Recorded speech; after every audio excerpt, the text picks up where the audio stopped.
আসসালামু আলাইকুম। আমরা আছি এখন বিক্রমপুর মোটরস। এটা হলো জালাল সাহেব ম্যানেজার, ওনাকে সবসময় আসলে পাইবেন। জালাল সাহেব ভাই, এখানে কি কি ইঞ্জিল পাওয়া যায়? আসসালামু আলাইকুম। একটু জোরে কোন। আসসালামু আলাইকুম। এখানে 1 টিয়ার ইঞ্জিন পাওয়া যাবে, এলিয়ন, 4 বক্স, 3 জেটার, স্কলা, প্রিমিও, সব যাবতীয় মাল পাওয়া যাবে। গিয়ার, গুঁড়ো মাল, পাওয়ার মোটর, সিবি জয়েন্ট, স্টাইনি বক্স, মোটামুটি সব আইটেমের কিছু পাবেন। বাড্ডা, মেরুল বাড্ডা। এটা হলো ইঞ্জিল, সব রকমের ইঞ্জিল পাওয়া যায় এখানে।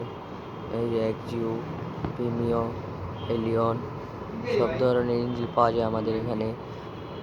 কোবক্সের ইঞ্জিল আছে, এলিয়নের আছে, এক্সিওর আছে, 1 টিয়ারের আছে, 1NZ-এর আছে, সব ধরনের ইঞ্জিল পাওয়া যায় এখানে। আশা করি ভালো থাকবেন, সুস্থ থাকবেন।